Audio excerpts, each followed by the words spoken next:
Monroe. It's very small, not a lot of people, not a lot of things to do.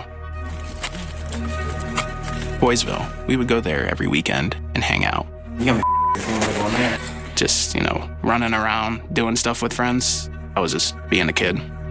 Boysville. It was originally a detention facility for juvenile offenders, but for the past 10 years, it had been abandoned. That day, we thought we were just gonna hang out, do what we usually do, but that took a turn. All right, so we seen the body. My little cousin walked in, and he was like, holy shit, I saw a body. This is for... At first, I thought it was fake, so we recorded it as like a funny joke. Oh my God, I'm not gonna lie, my heart is beating, bro. In the middle of the room, there's a shower curtain with a door on top of it, and it looks like it's covering something up. Hey, just that. I'm not looking either. Look. You want me to get close up for you? Hey, Here, move it. Wait, am I moving? Hold on. Come on, hold on. Yes. Here, kick that door off. Had the bat to remove the door and tarp off.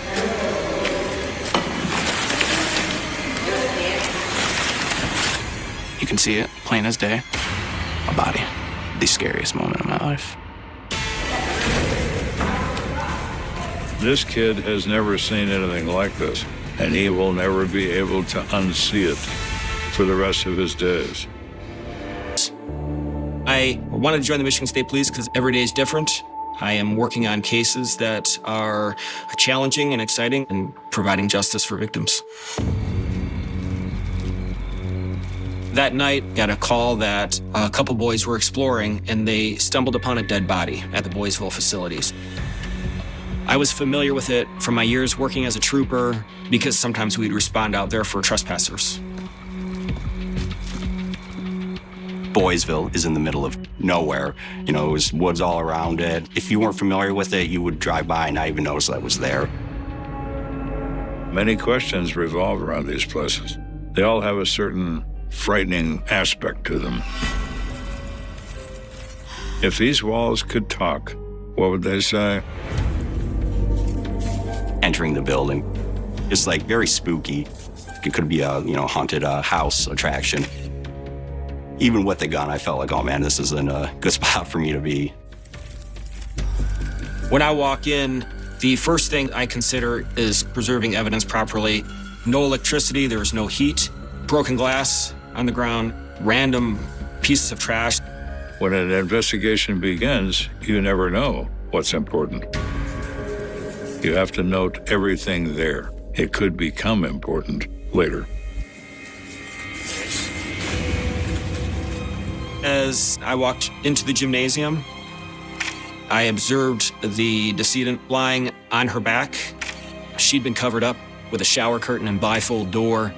It was difficult to tell how long she'd been there. At night, it was super cold, so it slows down the body, decomposing. However, there were biological fluids coming out of the decedent's mouth, consistent with an overdose. And then there was also dried up blood right behind her head. Did she overdose, fall, hit her head, died, and whoever was with kind of freaked out and then covered up her body? Could that work? Yes. But any good detective, and these guys are good detectives, never jump to conclusions. So they have to maintain an open mind. There was a pentagram on the floor not too far from the body. Could have been from a witchcraft ceremony, but it was unclear whether that was related to the crime or not. And then there was also a tea candle left close to the body. Is there some type of ritual that's going on? Was she here for something? It was odd. As I got closer to the body, I observed she had a bronze-colored substance smeared all over her legs. It seems someone took the time to deface her and demean her. What is that about? It seems very odd. Why do that? We had just that gut feeling that there's something more here than just an overdose. But if it wasn't an overdose, then how did she die? I was looking for the medical examiner to clear things up. But because of how cold it was inside, her body was frozen. I'm from Colorado, where can often get 30 below zero. I've seen many frozen bodies, and I always hated it. You cannot examine a frozen body until it unfreezes. That's not going to happen for some time. She didn't have a purse, cell phone, or any identification. All they have is a frozen female. However, Peterson does have one trick he can use. He can still get fingerprints from a deceased remains, even if they're frozen. Might involve breaking their fingers. They're not going to feel that, but you will if you're the one that has to do it. Using a portable fingerprint scanner, she was identified as Kayla Sadowski. Kayla was 23 years old. She was not originally from Monroe. Peterson becomes aware of where the mother is located. He responds to that location, and he makes a death notification. Very unpleasant part of the job. Peterson then asks her questions. Tell me about your daughter's life. Kayla had a troubled background. She was estranged from her biological parents. She had been adopted by her adopted mother. She has Chippewa Indian blood in her and is proud of her heritage. We learned she was a mother. She had a young child, a 3-year-old. She was no longer with her son's father. When the police came and told me they found Kayla, the world froze around me. Like, I lost all hearing. I couldn't think straight. How do I tell a 3-year-old that his mom is no longer around? It was a lot of upheaval and emotions that were just all over the board. You know, you keep thinking, how could this happen to her? There's so many questions that go through your mind. When me and Kayla started dating, we had a lot of stuff in common, but she was a wild child. I was always on my toes around Kayla. I didn't know what I was gonna get. We was together for about 6 months before we found out she was pregnant. After our son was born, Kayla was freaking out because she didn't know if she could be a good mom. She couldn't handle it. And she gave up custody. She figured, you're more stable. He's better off with you than he is with me. The only thing that Kayla had asked is that she be able to see Ryan and he would know that Kayla was his mother. And we'd always promised her, Ryan will know that you are his mother. Even though Kayla had her issues of keeping her life organized, she was always a good mother. She always cared about the child, went to see the child regularly. After a while, she got more mature. She wanted to eventually try and get the family back together. But then all of a sudden, Kayla went missing. My name is Jessica Dupnack. I am a crime reporter at the Fox station in Detroit. I started getting messages about her being missing maybe a week or so before the body was found. She was known to once in a while go off the radar, except on Facebook. She's always on Facebook. It was her family and friends. One way they kind of kept tabs on her. And you could see right around Valentine's Day, February 15th, that activity stopped. After Valentine's Day, she was a ghost. February 15th, we believe that that was likely the day of her death. I suspected foul play. I suspected it was likely a homicide, but I didn't know it was still possible that it was a drug overdose. The autopsy would reveal what it really was. There is no technique or method that is used to defrost someone. It has to be a natural process. Now that the body is sufficiently unfrozen, it's time for the autopsy to commence. The medical examiner discovered that Kayla had been shot 3 times with .22 caliber rounds. Overdose is out the window. Now it's gunfire. One of the shots went into Kayla's back, another went into her face. Those were not fatal, according to the medical examiner. The third one was at the top of her head. Obvious intent to kill. It's an execution. Execution murders are not committed by strangers. There's someone who has a motive. And who might that be? So Peterson is looking for someone who really wanted Kayla Sadowski dead for some reason. It's not someone who's a stranger, someone who has an association with this victim. So Peterson returns to talk to Mr. Mayo to determine what he has to say about who Kayla associates with now. Kayla kind of fell back in her ways of being a wild child. You can tell a lot by someone's social media. I remember the first video I watched of her. She was in a car with some friends. They were driving around town, laughing, goofing around. And I was like, man, she seems very just normal, like kind of a normal girl. Who's ex-boyfriend? Mine. Digging in a little bit further, she seemed a little lost. She's trying to get me arrested. Kayla had some issues with her upbringing. She was looking for acceptance. Sometimes it wasn't in the best places. Kayla tended to go for the bad boys. Detectives asked Daniel who this contentious ex-boyfriend might be. I pretty much tried to stay out of Kayla's relationships. It was none of my business who she was dating, but I did mention Steve Bales. I would say Steve fit into the category of Kayla's bad boy persona that she dated. That's my baby. The relationship between Stephen Bales and Kayla Sadowski was reported to be highly contentious. It was a very toxic relationship, just looking from the outside in. We'd learned from a previous police report that Stephen Bales was arrested at a gas station at one point, and a woman reported that she overheard him scream at Kayla that he was going to kill her. Kayla had filed for a restraining order because she felt threatened by Stephen Bales. All of this made Stephen Bales a person of interest. Peterson finally has a focus in this investigation. Here's a guy who could be the guy. During this time when really starting to look hard into Stephen Bales, he was nowhere to be found. He's in the wind.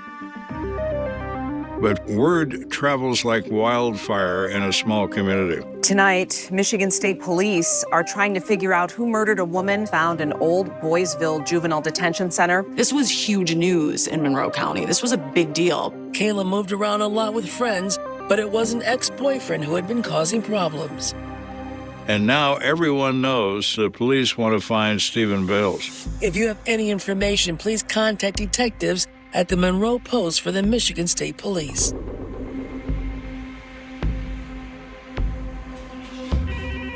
At this point, we received a phone call from Stephen Bales' cousin that they had some information in regards to the homicide. She agreed to come to the Post for an interview. Steve's cousin informed us that she had been on a phone call with Steve Bales and a friend of his named Bryn Smith. She tells Peterson, Stephen and Bryn had shocking news. They told her that a woman by the name of Kaylin Ramsey had killed Kayla. Well, my. Peterson asked the cousin, what can you tell me about Kaylin Ramsey? The cousin reports that Kaylin Ramsey is good friends with Bryn Smith and Stephen Bales, and they all live together in Stephen's house. Stephen says to his cousin that Kaylin Ramsey shot Kayla Sadowski 3 times and covered up the body.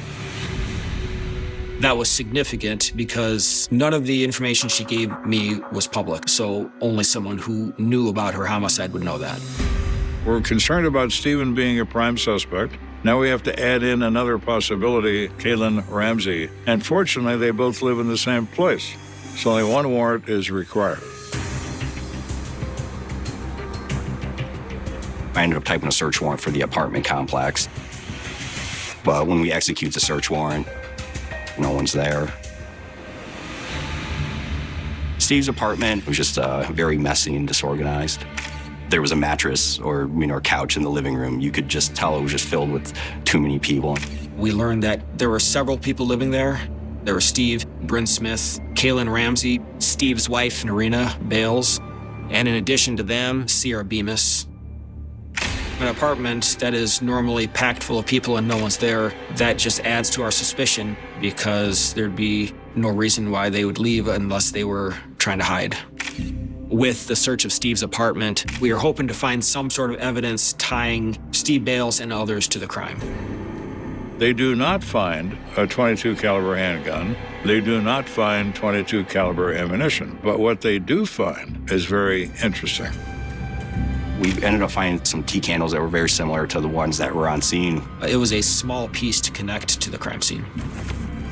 It is not something that would cause the issue of an arrest warrant, but it certainly is evidence that you're on the right track.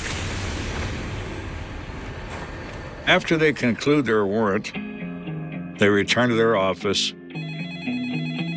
when they are contacted by a television reporter from Detroit.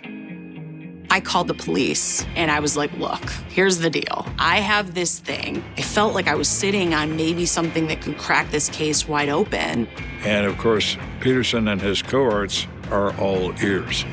Tell me more, my dear. Michigan police are looking for Stephen Bales and Kaylin Ramsey when a TV reporter from Detroit stops into their office and says she's in possession of things that they need to know. Because I do crime, people reach out to me on social media all the time. Stephen Bales had reached out to me. I recorded the conversation for my own sort of note-taking. I want you to put this on the air so I can clear my name.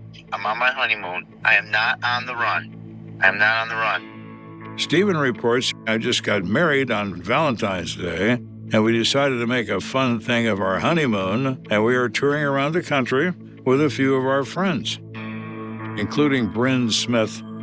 Stephen says he had nothing to do with the homicide of Kayla Sadowski. And pretty much immediately, he was like, I know who did this. Okay, so you believe you know who the killer is? Oh, trust me, we have proof. And he goes, we have a video confessional of Kaylin Ramsey saying that she did it. Just like, you gotta see this tape. You gotta see this tape. It's all there. And I was like, well, let me see the video. So he sent me the videos on Facebook Messenger. It was a video of a phone which contained the alleged confession. This isn't my first time going through this. That's why I'm trying to get you to listen to what I'm telling you to do. Kayla's not my first. That's Anything I got away with 16 others. It's essentially Kaylin saying that she shot Kayla and that she has shot numerous people before in the past. You've killed 16 people? When I watched the videos, I didn't know whether to believe Kaylin Ramsey or not. Where did you put the gun? In the river. Just looking at it, it was just such an odd video. Like, we knew there was more to it. How'd you get there, and how'd you get her there? In a white van. They were asking her fairly leading questions, but she did not appear to be threatened in any way or under any duress to answer these questions. Something's not right about this, so Peterson's suspicious. I would be too. Peterson is walking through all the parts of this, looking for a weakness. He starts watching the video again. He stops looking at Ramsey and watches the reflection of Stephen Bales in the screen on Bryn's phone. Steve and Bryn were talking to Kaylin Ramsey on FaceTime, but they were recording the conversation with another phone. How'd you get there, and how'd you get her there? In a white van.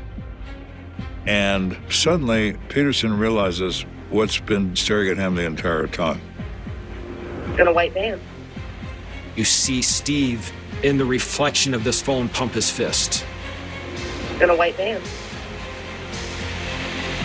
You can clearly see Stephen Bales, like, just kind of giving the two fist pumps, like, yeah, we got her to say it. Now, why would you do that? Why would you cheer someone incriminating themselves? Unless, of course, you're responsible for this crime. We suspected that Bryn and Steve were involved. He was trying in some way to frame Kaylin, but that didn't mean that she was not involved in some way. At this point, I wanted to talk to her. So Peterson and his associates are focused on finding Kaylin Ramsey when they get a call from a nearby Ohio police department. These officers report they're on routine patrol and are flagged down by an individual who reports his identity as Bryn Smith. He had reportedly run from Steve Bales' vehicle and reported that he's a suspect in a homicide. He told them that he wanted to clear things up. That in itself is weird. So I went down to talk to Bryn Smith and get his side of the story. So now, here's the deal. We're going to be asking a lot of questions here. That's our question. Yes, go ahead, sir. Before you start questions, can I show you something myself? He reaches in his pocket, pulls out his cell phone. This is where your money is. And plays the tape of Kaylin Ramsey confessing to the murder. It's a video that Peterson has already seen.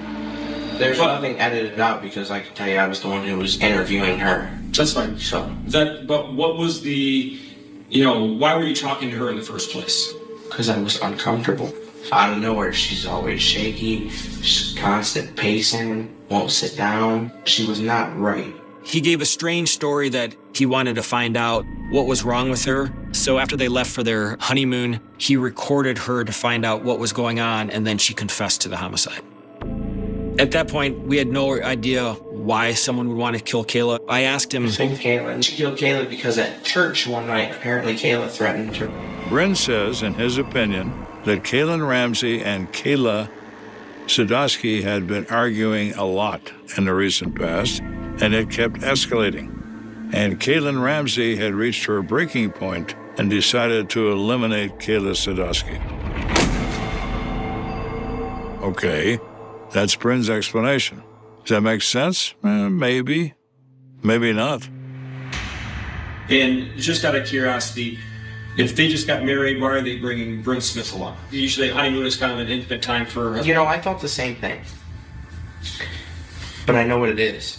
What's that? He knew I wanted to leave, so he brought me with him so I couldn't leave. Okay. He said that Stephen Bales controls everything that's going on. Does he control his wife like this too, or is he... Everybody. Sierra, me. When Kayla did live with him, he controlled her like that. Okay. The man goes for your money and your bridge cards and everything. Sounds like a bad dude.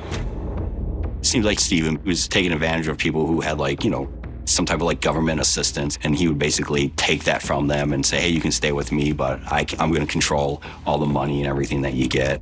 So I just never left. But today, he went to the gas station and I got my chance and I ran. Okay. Was Steve Bales involved in her this at all? I don't know. That's the thing, I don't know. He says he wasn't, but that's what he says. So, and you're saying you were not responsible or involved in any way at all? No, sir. Bryn Smith adamantly denied that he was involved in any way. All right, when this is all said and done, how do you think the results of this investigation are going to come out on you? On me? Free. Free? Okay. My gut feeling was that Bryn was involved in her murder. But we let Bryn go because at that point we didn't have enough evidence to arrest him for homicide. He's set aside for the moment. He's in the bullpen. He hasn't been called into the game yet. There was no evidence to show who at that point was involved. We're getting partial truths from everyone. It was difficult to tell how believable they were. This group of people that are involved in this affair has become kind of like a game of whack-a-mole. One pops up, and then another one pops up, and they all have something to say. Peterson has been shaking all the trees and bushes in Ohio and Michigan looking for Kaylin Ramsey when all of a sudden, he gets a phone call from a blocked number, and guess who it is? It is Kaylin Ramsey. She called me when I was heading back to Michigan and stated she'd be willing to talk to me. Where exactly have you been, honey? With all the accusations being thrown about, Kaylin Ramsey tells Peterson she wants to clear her name in the murder of Kayla Sadowski. And so I set up an appointment with her and her attorney to speak. Okay, I'm Mike Peterson, we're the Michigan State Police. Kaylin was initially very cooperative, very polite. Do you know Kayla Sadowski? She was such a sweetheart. Oh my God. She was just like me, outgoing, laid back, calm, give her shirt off her back to whoever needed it more than her. She was telling us that they would watch each other's kids, that she loved her like a sister. Did you have any conflicts with her ever? No, I've never had a conflict with her at all whatsoever. So he asked her the standard question. When was the last time you saw Kayla Sadowski? I had just talked to her about maybe the day before she had passed at the grocery store. Okay. When was that? Around Valentine's Day. That was significant because we had not released the date of death to the public. As far as the press is concerned, she died on the 2nd of March. You said the day before she passed, around Valentine's Day. Yes. So how do you know that? Maybe you're clairvoyant, huh? What do you think, Kayla? Okay, so there are people who are alleging that you are responsible for Kayla's death. And I'm going to ask you straight up, is that true? No. It's not true. I'm a good girl that said nothing wrong. Okay. Do you remember talking to Steve and Bruna on FaceTime about Kayla's death? I do not. No. Okay. I used to picture people I was interrogating as covered in buttons when they told me an obvious lie or an incriminating statement. It's time to select a button. Now let me push this one and see what this one does. Would it surprise you if I told you they recorded you saying that you killed Kayla? Would that surprise you? Are you serious? Our pupils go to pinpoints. That button touches a nerve. Want to show it? Yeah, just watch it. This isn't my first time going through this. Since I got away, there were 16 others. 16 other people? Yeah. I've never killed anybody. That was not me first. That was all coerced. She stated that they were just trying to set her up and she was forced to make those videos. You can see right there I'm acting out of normal because they're forcing me to say all that. The detectives look at her and say, Kaylin, could you explain to me, please, how they forced you? Because I can't imagine that being the case. I don't think any other person over the age of 10 could imagine that either. That's all a lie right there. Okay, They made me say all that. At that point, I went from being cordial to being confrontational. You're caught. You're involved, Kayla. It's a matter of how deep you want to be involved. When I pressed her more and more on her involvement, she eventually stated that Steve told her that he killed her. He said I killed Kayla because she owed me money. I don't know the exact amount. I don't know what for. She says she wouldn't pay him, so he killed her out of revenge, and now he's trying to say that I did it. No, Kaylin, you're missing the point here. You said you did it. On that amazing piece of video. You're giving me half-truths there. You're already trying to put everything on you, and it wasn't all on you. We know that. I do not think you're the mastermind. Kaylin, help me help you. I think I'm done for today. At that point, she didn't want to talk to me anymore, but we didn't have enough evidence to tie her to the homicide. So we couldn't arrest her. Kaylin, I'm telling you, this is going to end badly. And you know that. All behavior you willfully engage in has consequences. Some are good, some are bad. But we, the homicide detectives of the world, are the consequences. And we're going to crush you. Mr. Bales is nowhere to be found. He's still at large somewhere. So Peterson is trying to remember who has he not spoken with, and he remembers another roommate, Sierra Bemis. Could have a seat right there for me. So we track Sierra Bemis down, and she agrees to come and talk to us. So here's the deal. We know everything that happened, okay? You tell me everything you know about Kayla Sadowski's death.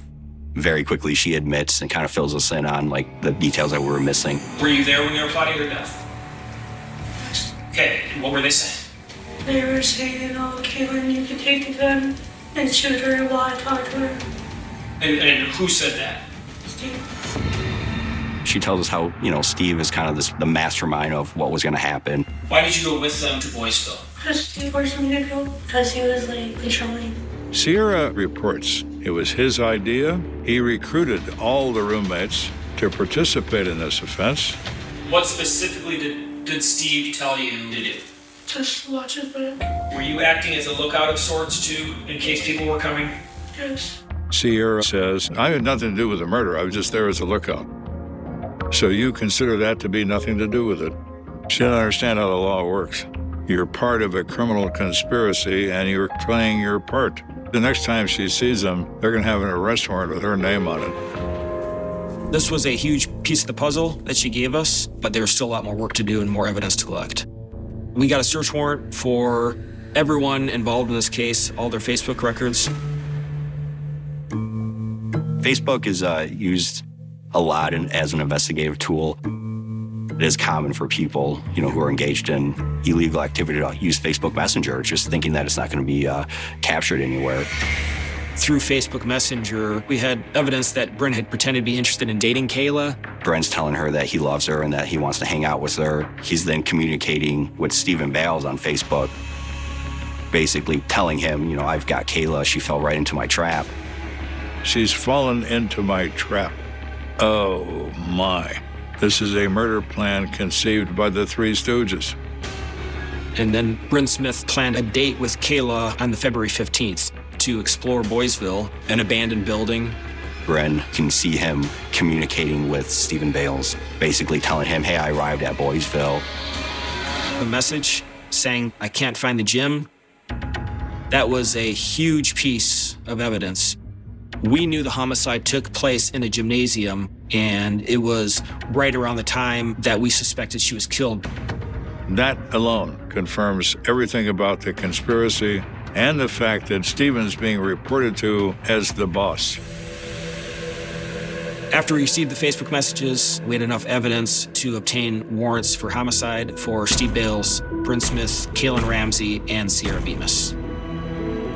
However, they know where they are, with one exception. Mr. Bales is on a supposed never-ending honeymoon. Where is Stephen Bales? The Michigan State Police obtain arrest warrants for the group that is involved in the killing of Kayla Sadowski. Kaylin Ramsey, Bryn Smith, and Sierra Bemis are all taken into custody. But Stephen Bales, a mastermind of the plot, remains in hiding at an unknown location. He was still out of state with Narina, and we turned to the U.S. Marshal for assistance. Any marshal will tell you there's three places people go: their money, their main squeeze, or their mama, or someone in the family who's related by blood. And that's where they find them every single time.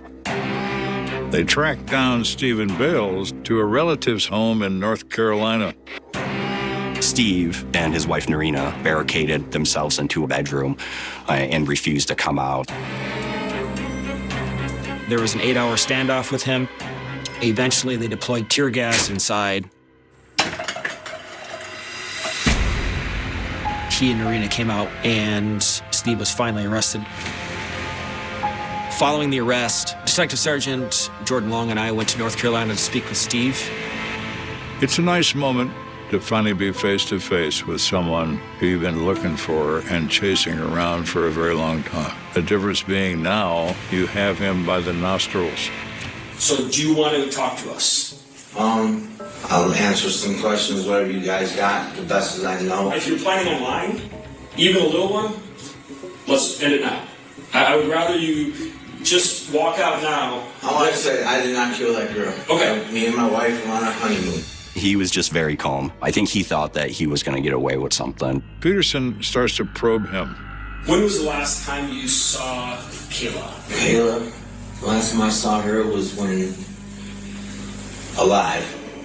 I was at church on Sunday at a house restoration. He said, the last time I saw Kayla alive, it was interesting that he specified alive in that statement. Have you ever been to the old Boysville facility? One time. When was that? I had it on 20 years ago. 20 years ago? Okay. You lying son of a bitch. When you're digging yourself a hole, the first thing you should do is stop digging. Would it surprise you to know that we have a Facebook conversation between you and Bryn at Boysville that night? No, you don't. I guarantee we do. Well, this is where I need my lawyer then. All of a sudden, the 15-watt bulb comes on in Stephen's brain. You have enough evidence to put him under a prison, and he knows it. Steve was charged with homicide and conspiracy to commit homicide and was extradited from North Carolina back to Michigan. Since Stephen isn't going to talk, maybe his new bride, Narina Bales, could be more forthcoming. Narina stated that Steve orchestrated the entire homicide and then told everyone what to do. She throws him underneath the bus. She admitted that she was sitting at the apartment listening to the police scanner, and she was supposed to call Steve if, the police were being sent out to Boys Hill. Which made her an active participant in the homicide. And so Narina was charged also with homicide and conspiracy to commit homicide. A complicated murder case with somebody telling a little bit of the truth, somebody else telling a little bit more. It's maddening. But Peterson is able to assemble all that using the Facebook messages. And now they have a fairly good idea of what happened. That's my baby. Stephen Bales was involved in a love-hate relationship with Kayla. He loved her and then he hated her with a passion, and wanted her to be dead. From our investigation, it showed that Steve likely wanted Kayla dead because she got a restraining order on him, and Steve became very angry and eventually started to manipulate people to help him kill her. On the evening of February 15th, 2023, Bryn picked Kayla up and drove Kayla to the abandoned Boysville facility. No one knows why or how he convinced her to go. Just thinking about her walking up and being lured there, I just broke my heart. Sierra was the lookout on scene. Narina was monitoring police radio communications. Stephen and Kaylin Ramsey were waiting inside.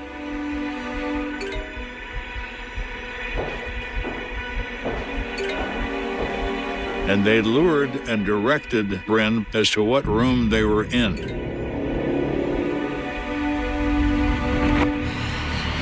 Once inside, they ambushed Kayla immediately. Kayla Ramsey shot her in the back. And then she shot her in the face. That bullet did not kill her. Kayla was just yelling, saying, "Steve, help me, help me." Stephen was elated when she writhed in pain. Then Kaylin put the gun to her head, and that headshot was the fatal bullet. The reason we believe Kaylin Ramsey was the shooter was that she confessed to shooting in her videos, and the reports of everyone else involved in this case all pointed it to her. They covered her with a fragrant sun-tanning oil to mask the smell of her decaying body, which explained what we saw the night of the crime when her face and legs were covered with bronze lotion. That absolutely would not have done anything to mask the smell of her body. Now, you're not dealing with a criminal genius here. The planners of this crime couldn't plan a trip to the men's room, let alone a homicide. They then covered the body with a shower curtain and laid an interior door on her. And then finally, another friend, Alexander Fico, was recruited to dispose of the murder weapon.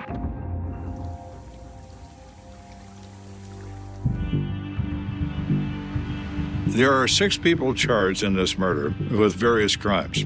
Apparently, it takes a village to murder someone in Monroe County, Michigan. Bryn Smith and Kaylin Ramsey pled no contest to secondary homicide. Narina and Sierra took a plea agreement to secondary homicide, and Alexander Fico accepted a plea agreement in exchange for his testimony. And since there were so many players involved in this willing to testify against the mastermind, Stephen Bales, they never offered him a plea deal. Steve Bales went to trial. He was found guilty of homicide and conspiracy to commit homicide, and he received a sentence of life in prison.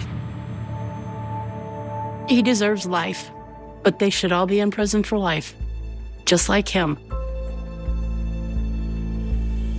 I can't fathom what any of them were thinking. I still have a hard time with it. After the trial in Boysville, they demolished the building. Kayla's memorial was set up not long after she was found. All right, place the flowers where you want. It's something so rare if my son... January 12th, 2011. Toronto was still asleep beneath a blanket of winter darkness.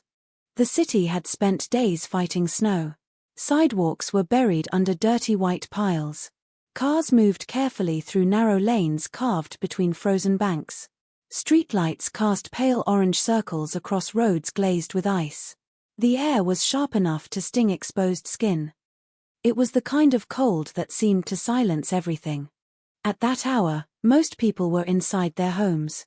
Children slept in warm bedrooms. Office workers rested before another day. Families dreamed of ordinary tomorrows they expected to arrive. But somewhere in the darkness, a machine built to clear snow was about to become a weapon. And before the sun rose over Toronto, a police officer would be dead. The story begins with a question. Not who committed the act. Not how it happened. The facts themselves would never truly be disputed. The man behind the wheel would be identified almost immediately. Witnesses would see him. Cameras would record him. Investigators would track every movement across the city. The real question, the one that would divide an entire country, was far more disturbing. What happens when a man kills someone but may not understand what he is doing? What happens when the law collides with the human mind? And what happens when the victim is a police officer who died trying to protect strangers? In the years that followed, people across Canada would argue about that question. Families would argue. Lawyers would argue. Psychiatrists would argue. Politicians would argue.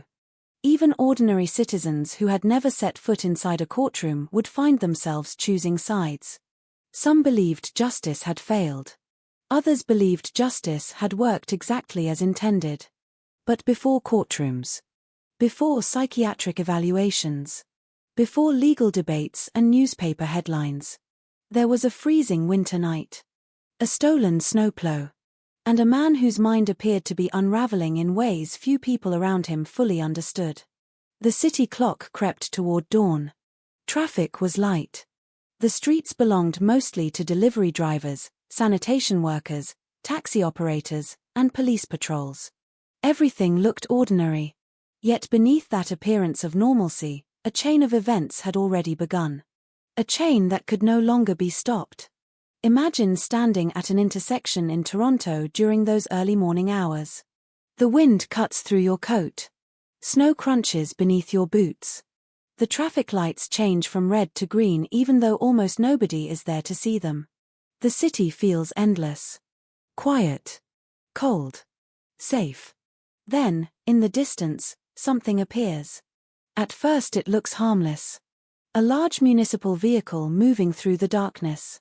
A machine people see every winter. A machine designed for public service. The kind of vehicle that usually represents order. Routine. Maintenance. Nothing more. But tonight it is moving differently. Too fast. Too erratic. Too aggressive. The massive blade mounted at its front glints beneath streetlights. The engine growls through empty roads. Its tires crush snow and ice as it barrels through the city. Drivers who encounter it stare in disbelief. Some move out of the way. Others freeze for a moment, unable to understand what they are seeing. Because snowplows are not supposed to behave like this. They are not supposed to weave through traffic. They are not supposed to run red lights. They are not supposed to leave behind confusion and fear. Yet this one does. Minute after minute. Block after block. The vehicle keeps moving. And somewhere inside that machine sits a man who appears disconnected from the reality surrounding him. His name is Richard Kachkar. Within hours, his name will appear on television screens across Canada. Within days, newspapers will print it in bold letters. Within months, experts will dissect every detail of his life. But at this moment, none of that exists. There is only a man, a vehicle, and a city slowly waking up around him. No one can see inside his mind. No one can know exactly what he believes. But witnesses will later describe behavior that seems detached from reason. Detached from logic. Detached from the shared reality everyone else inhabits. The snowplow continues forward. The engine roars. The streets narrow. Police begin receiving reports. A dangerous vehicle. Reckless driving. Collisions. Chaos. The calls start arriving one after another. Operators gather information. Patrol units respond. The situation escalates quickly. What begins as a strange incident starts transforming into something far more serious. Across the city, police officers receive updates through radios. Most of them have no idea that they are moving toward an event that will become one of the most controversial criminal cases in modern Canadian history. For law enforcement officers, uncertainty is part of the job. Every traffic stop. Every emergency call. Every suspicious vehicle. Each one carries unknown risks. Yet officers still respond. Night after night. Shift after shift. Because that is what they are trained to do. And on this night, one officer is preparing to answer that responsibility. A husband. A father. A colleague. A veteran officer respected by those who worked beside him. He cannot know what awaits him. He cannot know that his final moments are approaching. He cannot know that people will remember his name long after the details of countless other cases have faded from memory. At that hour, he is simply doing his job. Nothing more. Nothing less. The snowplow keeps moving. The city keeps breathing. The clock keeps ticking. And fate keeps narrowing the distance between two men who have never met. One is sworn to protect the public. The other is drifting through a reality only he can see. Their paths are moving toward a collision that neither can escape. As police units close in, tension spreads through the night. Reports become more urgent. Locations change rapidly. The vehicle refuses to stop.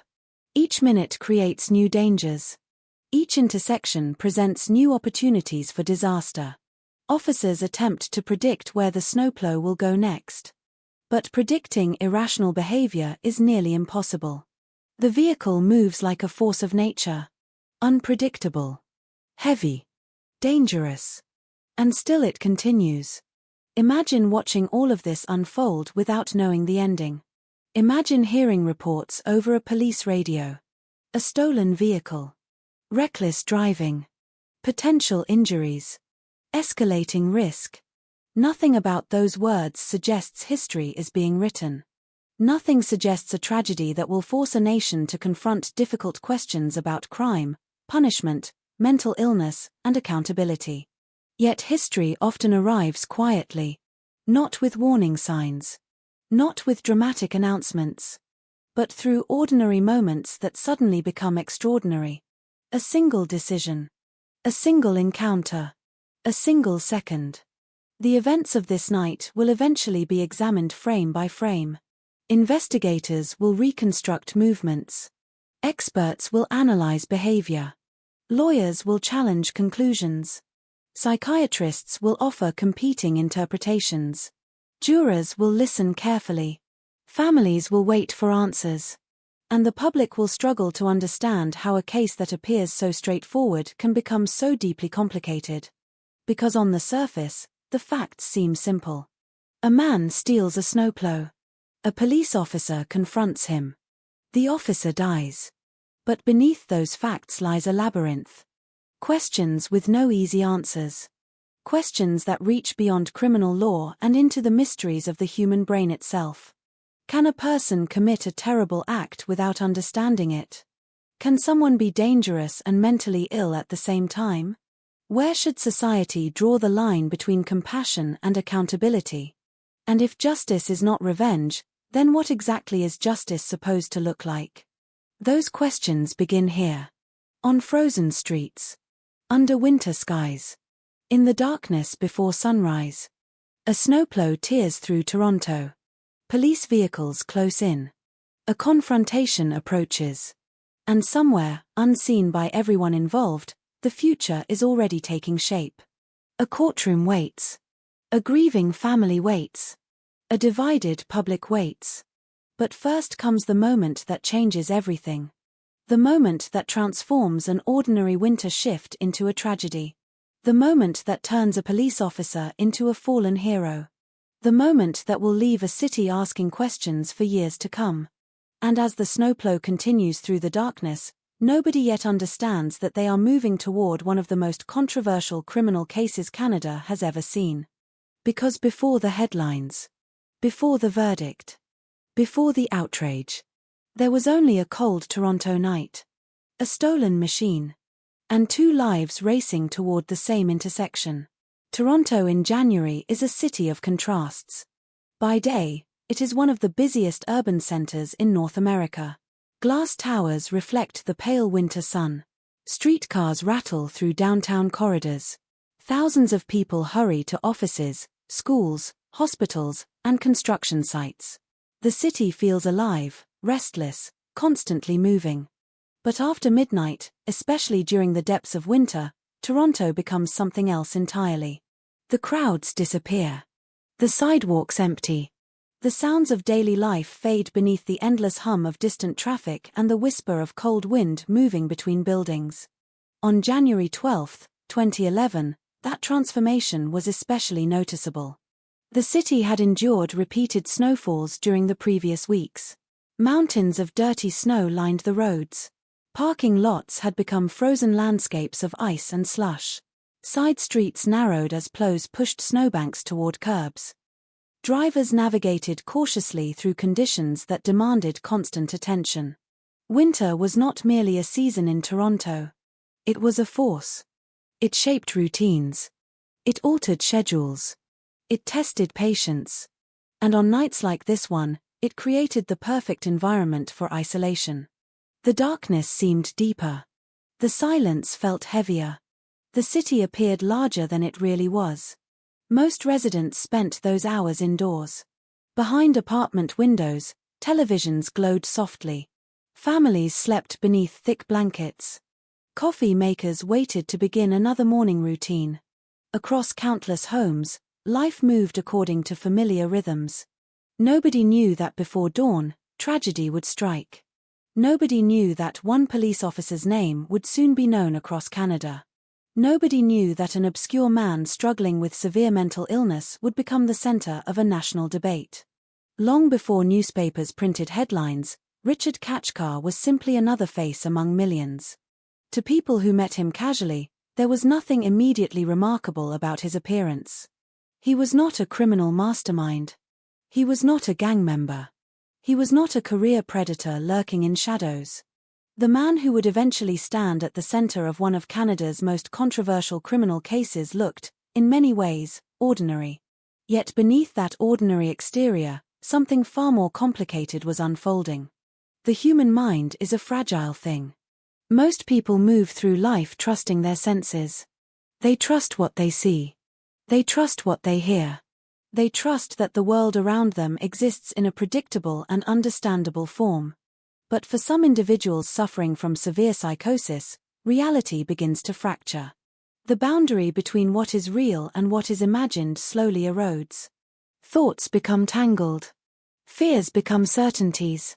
Coincidences become evidence. Strangers become enemies. And eventually, the mind constructs an entirely different version of the world. A world that feels just as real as the one everyone else inhabits. By the time January 2011 arrived, Richard Kachkar's mental condition had reportedly deteriorated significantly. His thoughts had become consumed by bizarre beliefs and paranoia. The world around him no longer appeared safe. Ordinary events seemed loaded with hidden meanings. He reportedly became convinced that unseen forces were pursuing him. The fears were not vague. They were specific, persistent, relentless. In his mind, danger seemed to exist everywhere. A passing stranger might not be a stranger at all. A random event might not be random. An unfamiliar sound might carry sinister significance. The mind seeks patterns. When illness distorts perception, those patterns can become terrifying. As days turned into weeks, the gap between Richard's reality and everyone else's appeared to widen. People suffering severe psychosis often experience something particularly tragic. They do not always recognize that they are ill. To outside observers, their beliefs appear irrational. To them, those same beliefs can feel completely logical, completely undeniable. Imagine waking each morning convinced that invisible enemies are monitoring your movements. Imagine believing that ordinary technology has become part of a vast conspiracy. Imagine interpreting every coincidence as proof that you are being hunted. Fear under those circumstances becomes constant, exhausting, overwhelming. And unlike ordinary fear, it cannot be reasoned away because the person experiencing it believes the threat is genuine. Somewhere within Toronto's sprawling urban landscape, Richard Kachkar moved through exactly that kind of reality. The city around him continued functioning normally. But inside his mind, another story was unfolding. One built from paranoia, delusion, confusion, and mounting terror. Meanwhile, on the other side of this story, another life followed a dramatically different path. A life defined not by confusion but by responsibility, by service, by duty. While Richard Kachkar drifted deeper into a distorted perception of reality, Sergeant Ryan Russell continued living according to a very different set of principles. To understand the tragedy that was approaching, it is important to understand the environment in which police officers operate. Most citizens encounter police during unusual moments. Traffic stops, emergencies, accidents, crimes. But officers spend thousands of hours dealing with uncertainty. They enter situations without knowing what awaits them. They answer calls without knowing whether they will face danger. Every shift contains unknown variables. Most end peacefully. Some do not. On winter nights, that uncertainty becomes even greater. Road conditions are worse. Visibility is reduced. Response times become unpredictable. The environment itself becomes an obstacle. Yet the work continues. Across Toronto, patrol officers monitored streets while most residents slept. Police radios crackled with routine updates. Minor incidents. Traffic concerns. Suspicious activity reports. The endless stream of information that accompanies modern policing. Nobody listening to those communications knew which call would become historic. That uncertainty is one of the defining characteristics of tragedy. It rarely announces itself. It rarely provides warning. It often begins disguised as something ordinary. A vehicle complaint. A reckless driver. A disturbance. An accident. Then suddenly everything changes. As January 12th progressed through its early hours, Toronto remained unaware that two very different lives were moving toward the same destination. One man was trapped inside a deteriorating mental state. The other was carrying out his responsibilities as a police officer. Neither could fully comprehend what was coming. The city itself seemed indifferent. Snow continued falling in some areas.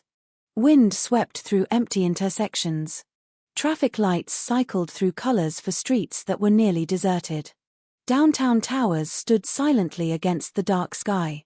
Suburban neighborhoods slept peacefully. From a distance, Toronto looked calm, safe, predictable. Yet beneath that calm surface, instability was growing. Hours before the fatal confrontation, Richard Kachkar's thoughts reportedly reflected a mind under siege. His fears had become all-consuming. The world no longer appeared governed by ordinary rules. Instead, it seemed populated by hidden threats and invisible enemies. Psychosis often creates a profound sense of urgency. The individual feels compelled to act, to escape, to defend themselves, to respond to dangers that others cannot perceive. What appears irrational from the outside may feel like survival from within. That distinction would eventually become one of the most important issues in the entire case. Years later, lawyers would debate it. Psychiatrists would analyze it. Jurors would wrestle with it. But on this winter night, none of those future discussions existed. There was only the present. Only the darkness. Only the snow-covered streets. And only a man moving through a reality shaped by delusion. As the hours passed, Toronto drifted toward dawn. The horizon remained black. Streetlights reflected off frozen pavement. The city seemed frozen in time. Somewhere, delivery trucks began preparing morning routes. Bakery workers started shifts before sunrise. Hospital staff changed rotations. Life moved quietly through the darkness. Then events began accelerating. The fragile balance holding this night together started to collapse. A decision would soon be made. A vehicle would soon be taken. Police would soon become involved. And the peaceful winter silence covering Toronto would soon be shattered. The story had not yet reached its most violent chapter. But the foundations of that chapter were already in place. Every tragedy has a beginning. Not necessarily the moment violence occurs. Not necessarily the moment someone dies. The true beginning often arrives much earlier. It begins when warning signs are missed. When illness progresses unchecked. When circumstances align in ways nobody could predict. When countless small events converge toward a single catastrophic outcome. That is where Toronto stood during the final hours before dawn on January 12, 2011. A city unaware. A police force on routine patrol. A man descending deeper into psychosis. And a chain of events already in motion. The snow continued covering the streets. The wind continued moving through empty avenues. The darkness remained unbroken. But somewhere within that darkness, fate had already chosen its course. Before sunrise, a stolen snowplow would begin its reckless journey through Toronto. Before sunrise, police officers would race to stop it. Before sunrise, one family would lose a husband and father. Before sunrise, a legal controversy that would echo across Canada for years would be born. And still, at this moment, the city slept. The first police units arrived believing they were dealing with a dangerous stolen vehicle. Nothing more. At least, that was how it appeared in the beginning. The reports coming through dispatch were serious, but not unprecedented. Officers in large cities respond to reckless drivers every day. Stolen vehicles are common. Pursuits happen. Dangerous suspects refuse to stop. Most of those incidents end without loss of life. Most become paperwork. Most are forgotten within days. This one would be different. The snowplow had finally come to a stop. Not because its driver had surrendered. Not because police had successfully ended the pursuit. But because the violent chain of events that had begun hours earlier had reached its devastating conclusion. The intersection was transformed within minutes. Red and blue emergency lights painted the snow-covered streets in flashes of color. Police cruisers blocked traffic from every direction. Officers rushed across frozen pavement. Paramedics moved quickly toward the fallen officer. Radio transmissions became frantic.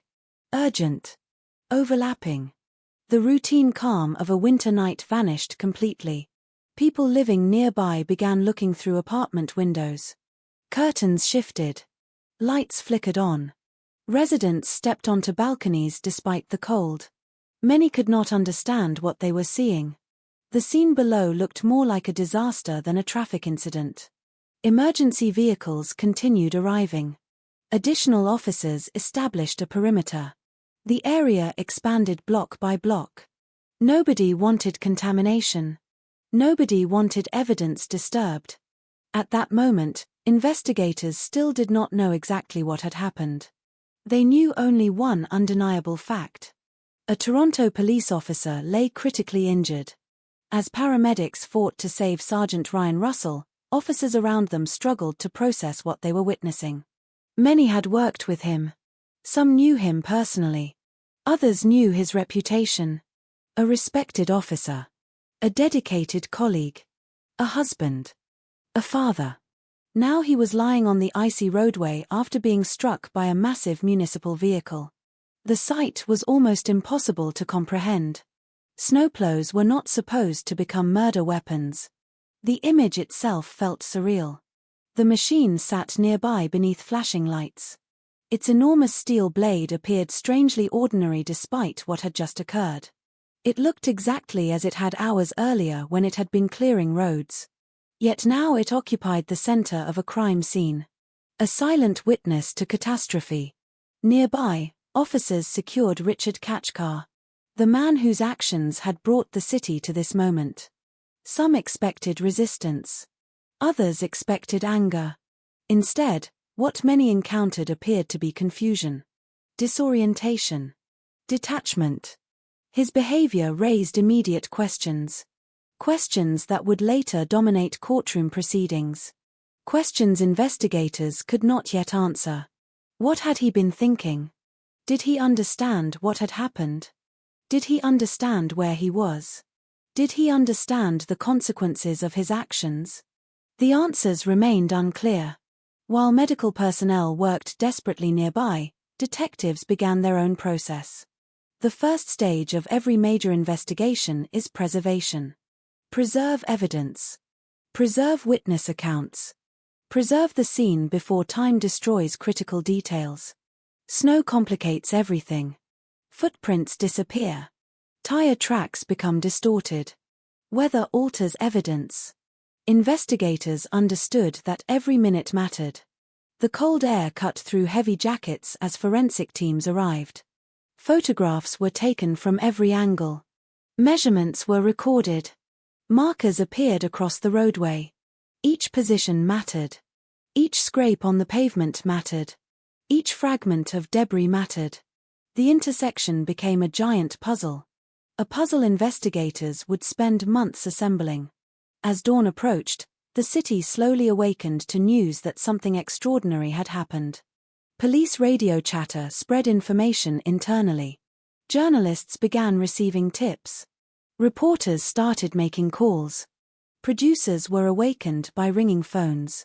Something major had occurred overnight. A police officer had been struck. The suspect had been captured. The details were still emerging. But everyone understood the story would dominate headlines.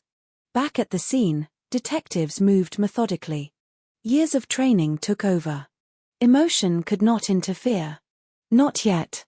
Their responsibility was finding facts. Facts existed regardless of grief. Regardless of outrage. Regardless of public opinion. The roadway revealed signs of violence. The sheer size of the snowplow became impossible to ignore. Unlike ordinary vehicles, this machine possessed tremendous weight. Tremendous momentum. When investigators examined the scene, they were confronted by a reality that felt almost mechanical in its brutality. Physics had played a role. Mass. Speed. Impact. A human body stood little chance against such force. The forensic examination continued for hours. Every position was documented. Every piece of evidence catalogued. Every witness identified. People who had seen portions of the incident were separated and interviewed individually. Investigators understood how memory works. Witnesses influence each other. Stories evolve. Details become contaminated. The sooner statements are collected, the better. Some witnesses described confusion. Others described fear. Many struggled to understand exactly what they had seen. Events had unfolded rapidly. Seconds often feel distorted during traumatic moments. What feels like a minute may last only a few seconds. What feels clear may later prove incomplete. Detectives compared accounts carefully, looking for consistencies, looking for contradictions, looking for anything that might reveal the truth. Meanwhile, another scene demanded attention. The path taken by the stolen snowplow through Toronto. Investigators began reconstructing its route. Street by street. Intersection by intersection. Witness by witness. Surveillance cameras became critical. Traffic cameras. Security cameras. Commercial cameras mounted on buildings. Modern cities leave digital footprints. Investigators followed those footprints relentlessly. The picture that emerged was troubling. For approximately 2 hours, the snowplow had traveled through Toronto, creating danger wherever it went. Collisions. Near misses. Traffic violations. Witnesses who encountered the vehicle often described behavior that appeared irrational. Unpredictable. Chaotic. The route itself seemed to lack logic. It was not the path of someone carefully planning an escape. Nor was it the path of someone moving toward a specific destination. Instead, it appeared erratic. Almost aimless. That observation would later become significant. But in the immediate aftermath, investigators focused on establishing chronology. Every minute mattered. Every movement mattered. Every decision mattered. The timeline began taking shape. The snowplow had been stolen. The vehicle had traveled extensively through the city. Police had attempted to stop it. Sergeant Russell had become involved. A fatal confrontation had occurred. The suspect had been apprehended. Simple on paper. Complicated in reality. Because one crucial element remained uncertain. Intent. Criminal investigations often revolve around intent. Actions alone tell only part of the story. Understanding why someone acted can determine the difference between vastly different legal outcomes. Did the suspect deliberately target the officer? Did he understand his actions? Did he recognize the consequences? Those questions lingered over every stage of the investigation. As daylight spread across Toronto, news stations interrupted regular programming. The story expanded rapidly. Citizens learned that a police officer had died in the line of duty. Shock spread through communities. Police officers occupy a unique place in public consciousness. When an officer is killed, people often feel the loss extends beyond a single family. It touches an entire city, an entire institution, an entire community. Messages of support began appearing almost immediately. Flags would eventually be lowered. Memorials would emerge. Flowers would appear. But during those first hours, grief remained raw. Unprocessed. Many officers struggled to absorb what had happened. Some had spoken with Ryan Russell only hours earlier. Some expected to see him at future shifts. Some expected to share future conversations. Now those possibilities were gone. At police headquarters, administrators began managing both a homicide investigation and a departmental tragedy simultaneously. The dual responsibilities were immense.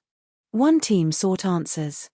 Another sought ways to support grieving officers and family members. Both missions were equally important. Meanwhile, Richard Kachkar entered a different phase of the story. Interviews began. Observations were recorded. Investigators attempted to understand his state of mind. What they encountered raised increasingly complex questions. His statements reportedly reflected beliefs that appeared detached from reality. References to conspiracies. References to threats. References to forces pursuing him. The more investigators learned, the more unusual the case became. At first glance, it appeared straightforward. A suspect. A victim. A fatal act. But beneath those facts existed a growing possibility that something far more complicated had occurred. The homicide investigation therefore expanded beyond physical evidence. It moved into psychological territory. A far more difficult landscape. Bloodstains can be measured. Vehicle damage can be analyzed. Timelines can be reconstructed. The human mind is different. The human mind leaves fewer obvious clues. Detectives documented everything. Behavior. Statements. Reactions. Medical history. Witness observations. No detail seemed insignificant. As the investigation progressed, two parallel narratives began forming. One centered on a fallen officer. The other centered on a man whose mental state appeared deeply disturbed. Initially, those narratives seemed incompatible. Public sympathy naturally gravitated toward Ryan Russell. A respected officer had lost his life. His family faced unimaginable grief. The circumstances appeared horrifying. Yet investigators could not ignore evidence simply because it complicated the story. Their obligation was truth. Not convenience. Not public sentiment. Truth. And truth often resists simple explanations. Days passed. The crime scene evidence continued undergoing analysis. Vehicle examinations produced additional data. Forensic specialists reviewed damage patterns. Collision experts reconstructed movements. Investigators sought precision, not assumptions. Every conclusion needed support. Every theory required evidence. The scrutiny reflected the importance of the case. Nothing could be left to speculation. Nothing could be overlooked. As information accumulated, media attention intensified. Questions multiplied. How had a snowplow been stolen? Why had the suspect driven through the city for so long? What exactly happened during the final confrontation? Most importantly, why? People demanded answers. The investigation continued searching for them. But beneath all those questions remained another uncomfortable reality. A man was dead. A family was grieving. An entire police service was mourning. And despite the growing complexity surrounding Richard Kachkar's mental condition, none of those facts could be changed. The intersection where it happened eventually reopened. Traffic returned. Cars passed through as they always had. Fresh snow covered portions of the roadway. The physical signs of violence slowly disappeared. Cities move forward. They always do. Yet for investigators, the scene never truly vanished. Thousands of photographs preserved it. Measurements preserved it. Reports preserved it. Memories preserved it. Long after the flashing lights were gone, detectives continued revisiting that frozen intersection through evidence files and forensic reconstructions. Because somewhere within those details lay the answer to the question that would eventually divide courtrooms, experts, and the Canadian public. What exactly happened inside Richard Kachkar's mind on the night Sergeant Ryan Russell died? The search for that answer had only just begun. In the days following Sergeant Ryan Russell's death, Toronto searched for answers. The public believed they already knew the story. A police officer had been killed. A suspect had been arrested. A stolen snowplow had become the instrument of death. To many people, the case seemed straightforward. Tragic, certainly. Heartbreaking, without question. But straightforward. The suspect had driven the vehicle. The officer had died. The legal process would move forward. Justice would be served. That assumption would not survive long. As investigators continued examining evidence, they discovered something unsettling. The closer they looked at Richard Kachkar, the less conventional the case appeared. Homicide investigations usually begin with familiar questions. Did the suspect know the victim? Was there a motive? Was there planning? Was there anger, revenge, greed, jealousy, or some other recognizable human emotion behind the act? Detectives explored every possibility. They examined Richard's relationships, his history, his activities leading up to the incident, his communications, his movements. They searched for signs of preparation, signs of intent, signs that might explain why a police officer became the target of a deadly encounter. The answers they found were frustratingly incomplete. There was no long-standing feud. No personal grudge against Ryan Russell. No evidence suggesting the two men had ever met before that winter night. The absence of a traditional motive created a problem. People kill for reasons. At least, most do. Investigators spend their careers uncovering those reasons. Yet every path they followed seemed to lead somewhere unexpected. The more they learned about Richard Kachkar's mental state, the more difficult it became to apply ordinary criminal logic to his actions. Friends, relatives, and individuals who had interacted with him before the incident began describing behavior that sounded increasingly alarming. Stories emerged of paranoia, of unusual beliefs, of thoughts that appeared disconnected from reality. Some descriptions were disturbing. Others were heartbreaking. Together, they painted a portrait of a man whose mind may have been deteriorating long before the snowplow was stolen. Detectives documented everything. Every statement. Every recollection. Every observation. Patterns began emerging. Patterns that suggested the events of January 12th might not be explained through conventional criminal motives. The possibility of severe mental illness gradually moved from the background to the center of the investigation. That shift changed everything. Because mental illness creates a unique challenge within criminal justice systems. The law is designed around choices. Most crimes involve decisions. A person understands an action. A person understands consequences. A person proceeds anyway. The framework becomes far more complicated when questions arise about whether someone understood reality itself. Investigators therefore faced two separate tasks. They needed to determine what Richard Kachkar did. And they needed to determine what Richard Kachkar believed he was doing. The first question was relatively easy. The second would become one of the most fiercely debated issues in Canadian legal history. As forensic examinations continued, detectives reconstructed the snowplow's route through Toronto. Hour by hour. Minute by minute. The route itself remained strange. There appeared to be little strategic purpose behind many of the movements. No obvious destination. No coherent escape plan. No calculated effort to evade capture in the way experienced criminals often attempt. Instead, the journey looked chaotic. Unfocused. Erratic. Investigators compared witness accounts with surveillance footage. Again and again, descriptions suggested behavior that seemed irrational. Witnesses recalled confusion, unpredictability, actions that appeared disconnected from common sense. The deeper investigators dug, the more the case resisted simple explanations. Yet another challenge emerged.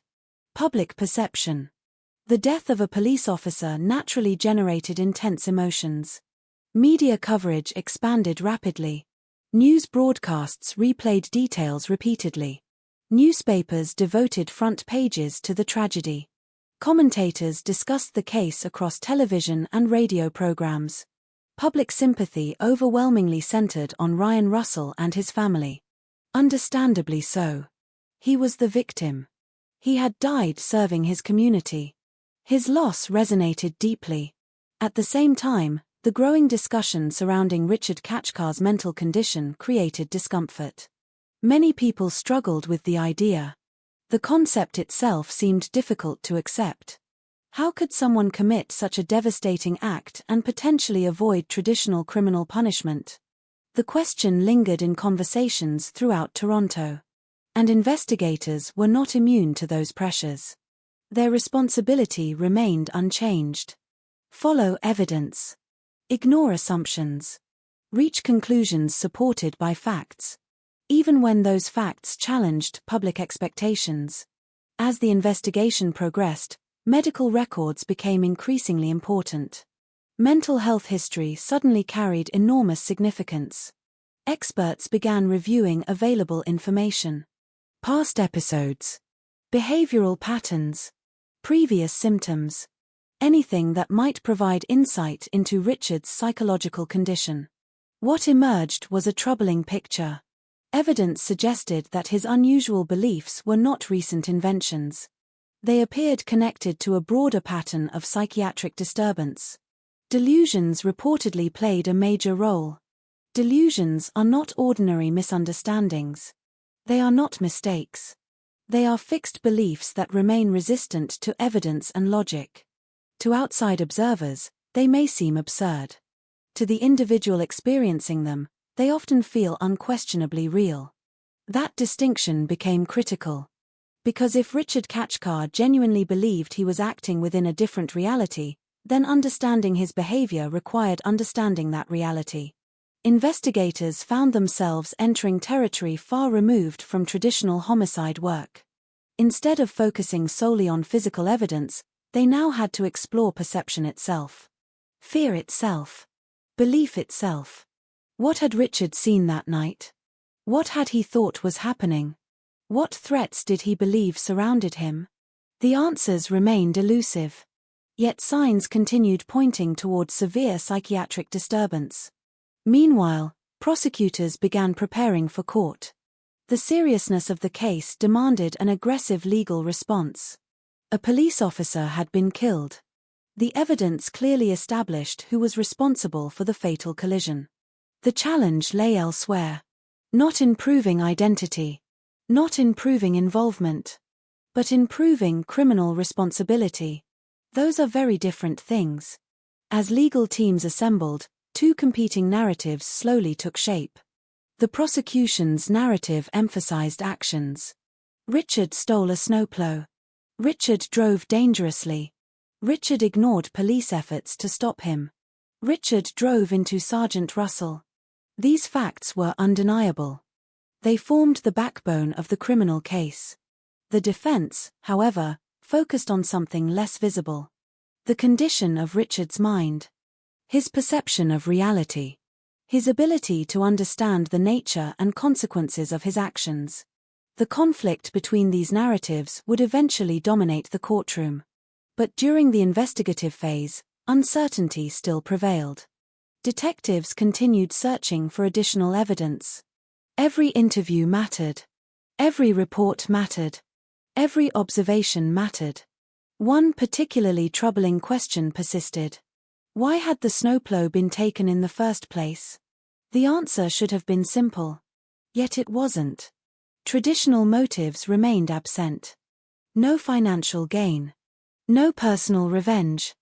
No coherent objective. Instead, explanations increasingly pointed back toward paranoia and delusional thinking. The possibility that the entire incident had been driven by psychosis became harder to ignore. Not everyone accepted that possibility. Some observers remained skeptical. Others became openly hostile toward it. For many people, mental illness seemed insufficient to explain the death of a police officer. The emotional weight of the tragedy made objectivity difficult. Grief often seeks certainty. Psychological complexity rarely provides it. The investigation therefore moved forward beneath growing scrutiny. Every development attracted attention. Every detail generated discussion. And as experts became more involved, another reality emerged. Mental illness itself remained poorly understood by much of the public. People often imagine psychosis as dramatic and obvious. In reality, it can be far more complicated. Individuals experiencing severe delusions may still appear functional in many situations. They can hold conversations, navigate familiar environments, perform ordinary tasks, yet simultaneously operate according to a profoundly distorted understanding of reality. That contradiction would eventually become central to the case. Could Richard Kachkar perform physical actions while still lacking a true understanding of what he was doing? Could someone operate a vehicle, evade police, and make decisions while suffering from psychosis severe enough to eliminate criminal responsibility? Those questions had no easy answers. Investigators recognized that expert psychiatric evaluations would be essential. The case had moved beyond ordinary investigative methods. Psychiatrists would need to examine Richard directly. They would need to assess his mental state, review his history, analyze his beliefs, determine whether his reported delusions reflected genuine illness or something else entirely. The stakes could not have been higher. A mistaken conclusion would affect not only the accused but also the memory of a fallen officer and the expectations of an entire nation. As weeks turned into months, the investigation gradually transformed into something larger than a homicide case. It became a collision between law and psychology, between accountability and illness, between public outrage and clinical assessment. The search for justice now required answers from disciplines that often speak different languages. Police investigators sought facts. Psychiatrists sought understanding. Lawyers sought arguments. The public sought closure. Yet closure remained elusive. Every new discovery seemed to create additional questions. The certainty that existed immediately after the incident slowly dissolved. In its place emerged doubt. Complexity. Ambiguity. The kind of ambiguity that makes people uncomfortable. Because society prefers simple stories. Heroes and villains. Victims and perpetrators. Right and wrong. This case resisted those categories. Ryan Russell was unquestionably a victim. That fact never changed. But determining exactly what Richard Kachkar represented proved far more difficult. Was he a murderer? Was he a severely mentally ill man trapped inside delusions? Could he be both? The investigation offered no immediate resolution.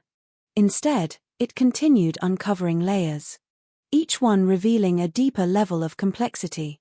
By the time the investigative phase neared completion, detectives had assembled an enormous body of evidence. Physical evidence, witness testimony, surveillance footage, medical history, psychological observations. Together, they told a story unlike any ordinary homicide investigation. A story that would soon move into a courtroom. A courtroom where experts would battle over the meaning of reality itself. A courtroom where grief, science, law, and morality would collide. And a courtroom where one question would ultimately overshadow every other. Not whether Richard Kachkar caused the death of Sergeant Ryan Russell. Everyone already knew that answer. The question was whether, at the moment it happened, Richard Kachkar possessed a mind capable of understanding the difference between right and wrong. The search for that answer would change the course of the entire case. Every major criminal investigation eventually reaches a moment when scattered pieces begin forming a recognizable picture. Detectives call it a breakthrough. Prosecutors call it a turning point. Journalists call it the missing piece. But in the Richard Kachkar case, the breakthrough did not arrive in the form of a forgotten witness or a hidden surveillance tape. It arrived through something far more unsettling. The realization that the most important crime scene might not have been the intersection where Sergeant Ryan Russell died. It might have been the human mind itself. For months, investigators had assembled evidence with painstaking precision. The physical facts were no longer in dispute. Richard Kachkar had stolen the snowplow. Richard Kachkar had driven through Toronto. Richard Kachkar had collided with Sergeant Russell. Richard Kachkar had caused the officer's death. Those facts stood like concrete pillars. Solid. Unmovable. Undeniable. Yet despite the certainty surrounding those events, one question continued haunting everyone involved. Why? Not merely why the incident occurred, but why it unfolded in the particular way it did. The answer investigators sought could not be found in tire tracks. It could not be found in collision reports. It could not be found in vehicle damage assessments. To understand what happened, they would need to understand what was happening inside Richard Kachkar's mind during the hours leading up to the tragedy. That process began with psychiatric evaluations. Extensive evaluations. Multiple interviews. Hours of observation. Detailed examinations of medical history. Careful analysis of previous behaviors and reported beliefs. Experts approached the task with caution. Their conclusions would carry enormous weight. Not only for the accused, not only for the victim's family, but for the entire justice system. As psychiatrists spent more time with Richard Kachkar, a pattern became increasingly difficult to ignore. His reported beliefs were not isolated oddities. They appeared interconnected. Part of a larger structure built from paranoia, delusion, and distorted perception. Accounts emerged describing fears that seemed bizarre to anyone outside his mind. He reportedly believed dangerous organizations were pursuing him. He reportedly feared technological surveillance. He reportedly became convinced that forces beyond his control were manipulating his life. To an outside observer, such beliefs sounded irrational. To Richard, they reportedly felt real. Completely real. That distinction became the center of the case. Psychosis possesses a frightening ability to reshape reality. It does not simply alter mood. It does not merely create sadness or anxiety. In severe cases, it can reconstruct the entire framework through which a person interprets the world. Facts lose meaning. Coincidences become evidence. Ordinary events become threats. The person experiencing those beliefs often sees no reason to question them because every observation seems to confirm them. As psychiatric experts reviewed Richard's condition, they began exploring a possibility that would eventually dominate courtroom proceedings. What if the actions of January 12th were not driven by criminal intent in the traditional sense? What if they were driven by delusion? The implications were enormous. Because criminal law depends heavily on intent. Intent separates accident from murder. Intent separates recklessness from purpose. Intent helps determine responsibility. Without intent, the legal landscape changes dramatically. The breakthrough emerged gradually rather than suddenly. Each psychiatric interview added context. Each observation strengthened a developing conclusion. Experts found evidence suggesting that Richard's grip on reality had become profoundly impaired. His thought processes appeared disorganized. His perceptions appeared distorted. His fears appeared genuine despite lacking objective basis. Most importantly, psychiatrists began questioning whether he understood the moral nature of his actions during the incident itself. That question represented the dividing line between two radically different interpretations of the case. If Richard understood what he was doing and understood it was wrong, then the path toward criminal conviction remained straightforward. If he did not, everything changed. The investigation entered a new phase. Law enforcement officials, prosecutors, and defense attorneys all recognized the significance of the psychiatric findings. The debate was no longer centered on physical actions. It had shifted toward mental capacity, toward awareness, toward responsibility. And the deeper experts looked, the more complicated the case became. Psychiatric records revealed evidence that Richard's mental struggles had not appeared overnight. The signs stretched backward. Not necessarily in a straight line. Not necessarily with constant severity. But enough to suggest a longer history of psychological instability. This mattered because genuine psychotic disorders rarely emerge without warning. There are often clues. Behavioral changes. Increasing paranoia. Social withdrawal. Unusual beliefs. Investigators examined these indicators carefully. They sought consistency. Authenticity. Evidence that the symptoms were real and not manufactured after the fact. The findings increasingly pointed toward a troubling conclusion. Richard's condition appeared genuine. The possibility of malingering, pretending to be mentally ill, became harder to support. Experts found patterns that aligned with severe psychiatric disturbance rather than deception. For prosecutors, this created a challenge. The evidence clearly established responsibility for the death. Yet the psychiatric evidence threatened to complicate the legal meaning of that responsibility. Meanwhile, public understanding lagged behind the investigation. Many citizens viewed the case through a simpler lens. A police officer had died. A suspect had caused the death. Justice seemed obvious. The growing emphasis on mental illness generated confusion and frustration. To some observers, it sounded like an excuse. To others, it sounded like an attempt to avoid accountability. Yet psychiatric experts viewed the situation differently. Their task was not determining what outcome felt emotionally satisfying. Their task was determining medical reality. And medical reality often exists independently of public expectations. As the months progressed, the breakthrough became increasingly undeniable. Richard Kachkar's mental condition was not a side issue. It was the issue. Every road led back to it. Every explanation led back to it. Every question eventually arrived at the same destination. His state of mind. The breakthrough altered investigative strategy. Rather than focusing exclusively on proving what happened, legal teams began preparing to explain why it happened. Psychological evidence assumed a central role. Expert witnesses became essential. Complex medical terminology entered discussions. Concepts unfamiliar to many members of the public suddenly became crucial. Delusions. Psychosis. Reality testing. Criminal responsibility. The case transformed into something larger than a homicide investigation. It became an examination of the relationship between mental illness and justice. The challenge was immense. Human behavior is difficult enough to understand under normal circumstances. Behavior shaped by psychosis can be nearly impossible to interpret. People naturally search for rational motives. But psychosis often operates outside conventional logic. A person may act based on perceived threats that do not exist.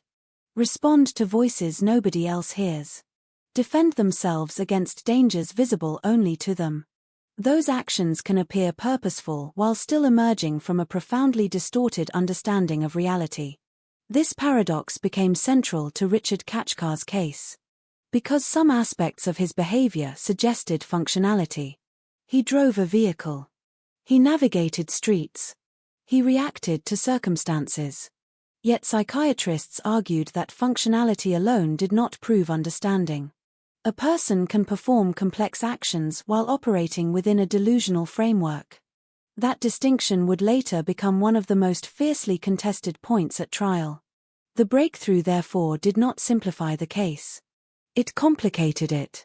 Investigators now possessed an explanation that generated even more questions. If Richard was psychotic, how severe was the psychosis?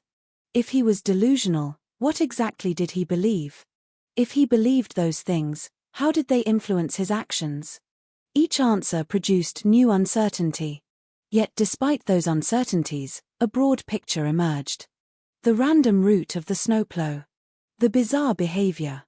The apparent lack of coherent criminal motive. The documented psychiatric symptoms. Together they formed a narrative that investigators could no longer ignore. A narrative centered on severe mental illness. For Ryan Russell's family, these developments were profoundly painful. Nothing within the psychiatric evidence changed the outcome they faced. Their loss remained absolute. Permanent. Irreversible. The emergence of mental illness as a major factor did not bring back a husband. Did not bring back a father. Did not erase grief. Instead, it introduced another layer of complexity into an already devastating tragedy. As legal teams prepared for trial, they understood what awaited them. This would not be an ordinary courtroom battle. There would be no mystery regarding who caused the death. No dramatic reveal identifying the perpetrator. No surprise confession. The facts themselves were largely established. The battlefield would be psychological. Experts would testify. Medical opinions would clash. Interpretations of reality would compete. The jury would face questions far removed from the typical criminal trial. The breakthrough had therefore transformed the entire direction of the case. What began as a homicide investigation had evolved into a profound examination of human consciousness. Of free will. Of perception. Of accountability. And perhaps most importantly, of society's obligation toward individuals whose minds no longer function normally. As preparations continued, one reality became impossible to escape. The final outcome of the case would depend not on what Richard Kachkar did. Everyone already knew that. It would depend on what Richard Kachkar understood. What he believed. What reality looked like through his eyes on that freezing January night. The breakthrough had uncovered the central mystery. Not the movement of a snowplow. Not the mechanics of a fatal collision. But the hidden landscape of a fractured mind. And soon, that landscape would be placed under a microscope inside a courtroom where every belief, every symptom, and every thought would be scrutinized before a nation watching closely. The search for answers was no longer taking place on Toronto's streets. It was taking place inside the complicated, fragile, and deeply mysterious terrain of the human brain. That discovery would shape everything that followed. By the time the case reached the courtroom, more than 2 years had passed since the winter night that changed so many lives. The snow that had covered Toronto's streets was long gone. Seasons had come and gone. Families had tried to move forward. Police officers had returned to work. The city had continued its relentless march into the future. Yet for those most deeply connected to the tragedy, time had not erased anything. It had merely stretched the distance between the event and the questions that still remained unanswered. Inside the courtroom, those questions would finally be confronted. Not all at once. Not dramatically. But through weeks of testimony, evidence, and arguments that forced everyone involved to confront an uncomfortable possibility. What if a man could commit an act so devastating, so deadly, and yet still lack criminal responsibility for it? The courtroom itself appeared ordinary. Wooden benches, quiet hallways, security checkpoints, legal documents stacked on tables. Yet within those walls, one of the most controversial legal battles in modern Canadian history was unfolding. The prosecution entered the proceedings carrying a heavy burden. Not because the facts were uncertain. In many homicide cases, prosecutors must prove who committed the crime. That was not the challenge here. Nobody disputed that Richard Kachkar had been driving the snowplow. Nobody disputed that Sergeant Ryan Russell died as a result of the collision. Nobody disputed the tragic outcome. The challenge was proving criminal intent, proving awareness, proving responsibility. The defense approached the case from an entirely different direction. Rather than denying the physical actions, they focused on Richard's mental condition. Their argument was simple in structure but profound in implication. Richard Kachkar, they argued, was suffering from severe psychosis. His understanding of reality had collapsed. His perception of the world had become distorted by delusions. Because of that mental state, he allegedly lacked the capacity to appreciate the nature and quality of his actions or understand that they were morally wrong. The legal concept at the center of the trial carried enormous significance. Not criminally responsible. 3 words. Simple to read. Difficult to understand. And even more difficult to accept for many people. Contrary to popular belief, a finding of not criminally responsible does not mean innocence. It does not mean the act never occurred. It does not mean the victim's suffering becomes irrelevant. Instead, it reflects a legal determination that severe mental illness prevented the accused from possessing the level of understanding required for criminal guilt. For the jury, that distinction would become crucial. For the public, it would become controversial. And for Ryan Russell's family, it would become painful beyond words. The trial moved forward. Expert witnesses took the stand.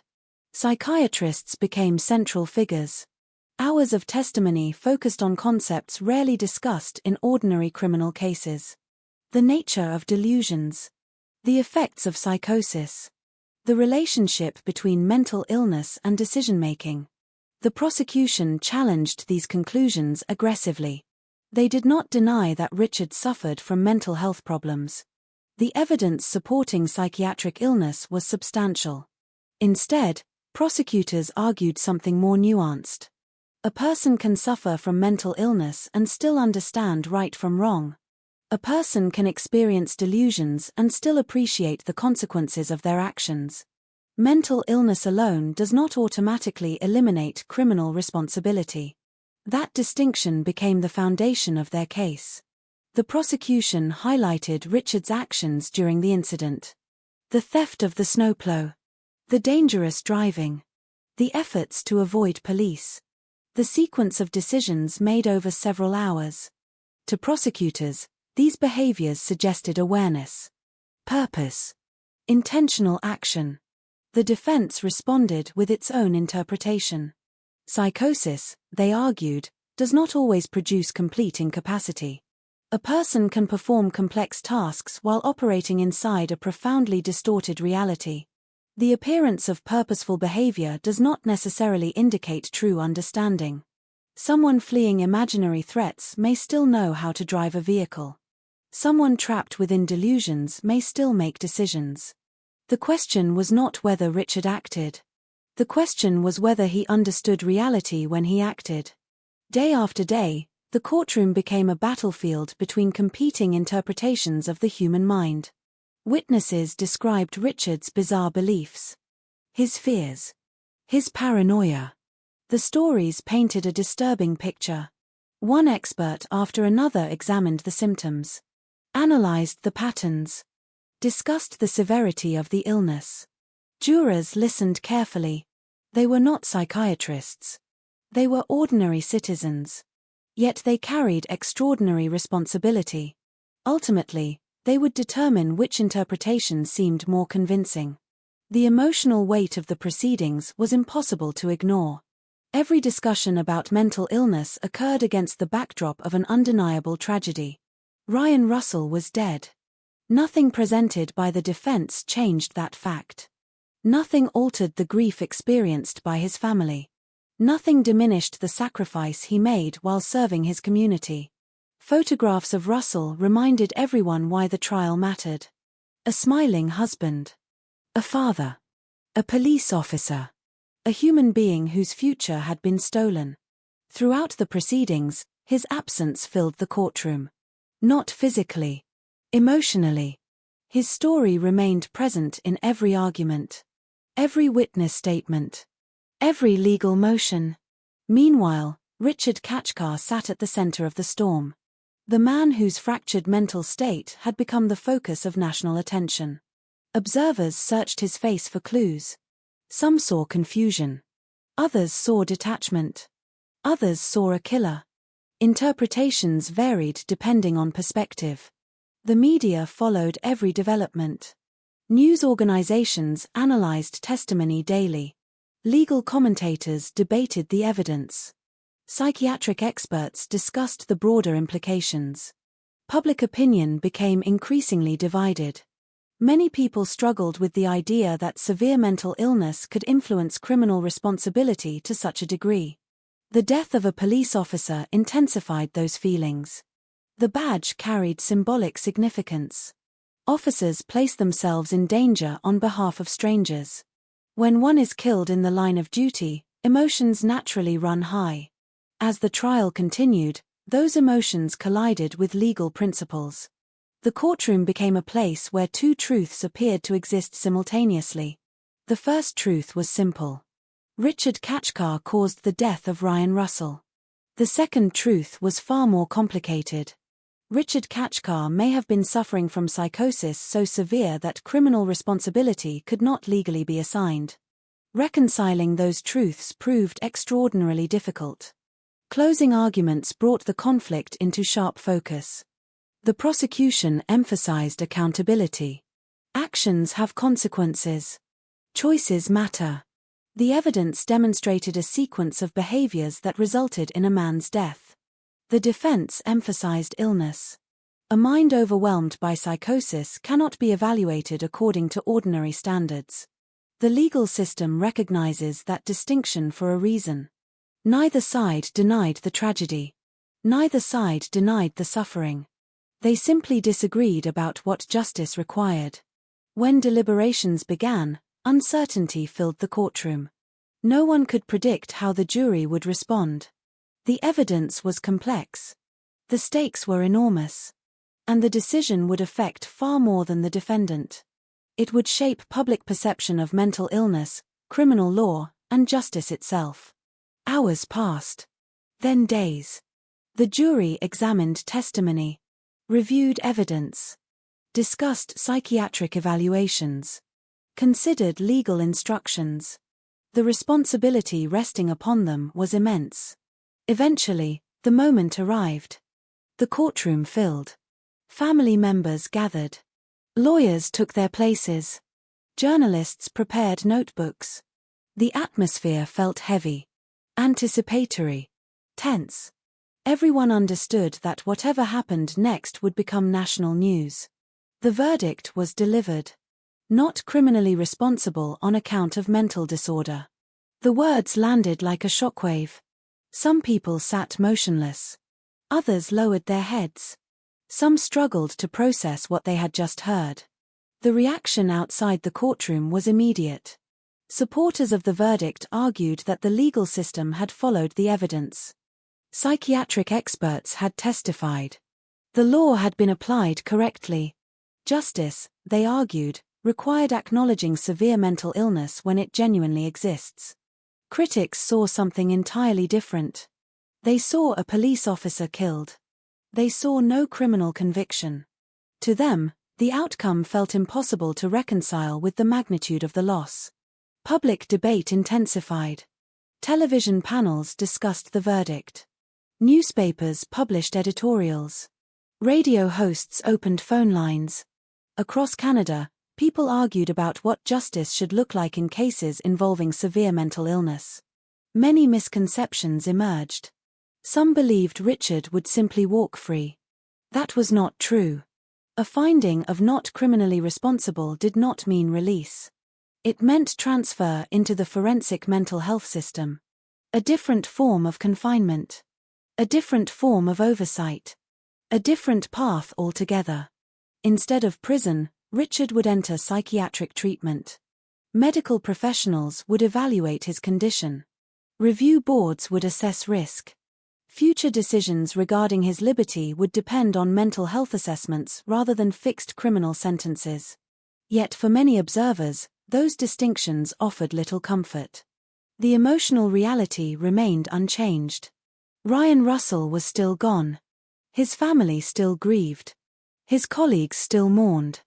The verdict could not alter any of that. Inside police circles, the reaction was particularly profound. Officers across Toronto remembered the night Russell died. They remembered the funeral. The memorials. The overwhelming sense of loss. For some, the verdict felt deeply unsatisfying. For others, it represented a painful but necessary application of legal principles. Even among law enforcement professionals, opinions varied. That division reflected the larger national conversation. The case had become more than a trial. It had become a symbol. A symbol of the difficult intersection between mental illness and criminal responsibility. A symbol of society's struggle to balance compassion with accountability. A symbol of how justice can appear different depending on where one stands. As the courtroom emptied and reporters rushed to file their stories, one reality remained clear. The legal battle had ended. The debate had not. In many ways, it was only beginning. Because the verdict answered one question while raising countless others. What does justice mean when severe mental illness is involved? How should society protect the public while recognizing genuine psychiatric disorders? Where should the boundary between treatment and punishment exist? No jury could fully resolve those questions. No courtroom could eliminate them. The verdict marked the conclusion of a trial. But it did not mark the conclusion of the story. That story would continue for years. Inside hospitals. Inside review board hearings. Inside public discussions. And inside the hearts of those who continued carrying the weight of a tragedy that began on a freezing Toronto night and forever changed everyone connected to it.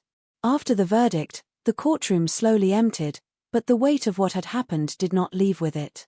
Outside, Toronto continued its normal rhythm. Cars moved through intersections where nothing appeared different from the day before. People went to work. Coffee shops opened. Phones rang. Life resumed its familiar pace, as if the city itself had quietly decided to move forward. But for those connected to the case, there was no return to normal. In the weeks and months that followed, Richard Kachkar's life shifted into the structured environment of the forensic mental health system. His fate was no longer determined by fixed prison terms, but by ongoing psychiatric evaluations. Medical professionals assessed his condition repeatedly, observing whether the symptoms that had defined his case were still present, whether his perception of reality had stabilized, and whether he posed a continued risk to others. This system was not designed for punishment. It was designed for containment, treatment, and risk management. It operated on a principle that separated illness from criminal intent, focusing not on what had been done alone, but on whether the underlying causes could be treated or managed. For many members of the public, that distinction remained difficult to accept. The image of Sergeant Ryan Russell did not fade. His name was spoken in memorials, in police ceremonies, in quiet conversations among colleagues who still struggled to understand how a routine winter shift had ended in such irreversible loss. His family continued living with an absence that could not be measured in legal terms. Court decisions did not alter birthdays that would never be shared again, holidays that would never arrive the same way, or ordinary moments that had been permanently reshaped by grief. In public discourse, the case became something larger than its facts. It became a reference point in debates about mental illness and criminal justice. It became a symbol used in arguments about accountability and treatment. It became a question that returned again and again whenever society tried to define where responsibility ends and illness begins. Some argued that the legal outcome reflected a necessary compassion within the justice system, acknowledging that not all acts of violence arise from conscious choice. Others saw the same outcome as deeply unsettling, believing it weakened the meaning of accountability when the consequences were so severe. Both reactions existed in tension, and neither fully erased the other. Inside psychiatric institutions, Richard Kachkar's case was treated according to clinical frameworks rather than public emotion. Doctors focused on symptoms, behavior, stability, and response to treatment. Over time, reports suggested periods of improvement, where overt signs of psychosis were less pronounced, where structured treatment appeared to reduce the intensity of delusional thinking, and where supervision became a tool for managing risk. Yet improvement in a clinical sense did not erase history. It did not change the past. It did not rewrite the moment an officer was struck on an icy Toronto street. Risk assessments remained cautious, because forensic psychiatry does not deal in absolutes. It deals in probabilities. Whether a person may become unstable again. Whether stressors could trigger relapse. Whether supervision levels are appropriate for public safety. Occasional decisions regarding limited freedoms under strict conditions generated renewed public attention. Each time the case re-entered headlines, it reignited the same debate. Some saw structured release opportunities as a reasonable part of treatment. Others saw them as deeply uncomfortable, even unacceptable, given the severity of the original outcome. The divide reflected a broader truth about cases like this. They do not resolve neatly, because they sit at the intersection of two systems that are built on different foundations. One system is built on moral responsibility and punishment. The other is built on medical understanding and care. When those systems overlap, clarity becomes difficult. Years passed. The immediate intensity of the trial faded, but the case remained part of legal and academic discussions. Law students studied it when learning about not criminally responsible verdicts. Psychiatrists referenced it when discussing forensic assessments. Policymakers occasionally revisited it when debating reforms in mental health law.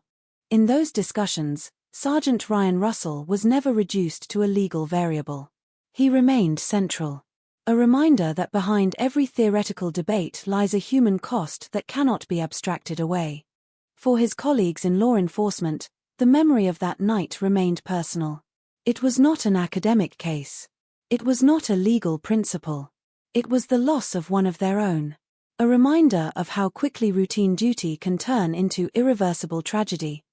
Training, experience, and caution could reduce risk, but they could never eliminate it entirely. For the public, the case slowly settled into collective memory, resurfacing occasionally when similar incidents occurred or when discussions about mental illness and crime returned to the forefront of national attention. Each time it resurfaced, it brought with it the same unresolved tension. Can a person be fully responsible for actions shaped by a mind that no longer reflects shared reality? Can justice acknowledge both suffering and accountability at the same time without diminishing either? These questions have no final answer that satisfies everyone. They remain open, because human behavior itself is complex, and the law, while powerful, is an imperfect tool for capturing the full depth of the human mind. Looking back, the night of January 12, 2011, stands as a moment where multiple paths converged in a way that no one involved could have predicted. A city navigating winter darkness. A man experiencing severe psychological disturbance. A police officer performing his duty. A sequence of events unfolding with irreversible consequences. No single explanation fully contains it. Not crime alone. Not illness alone. Not circumstance alone. Instead, it exists as a collision of all three.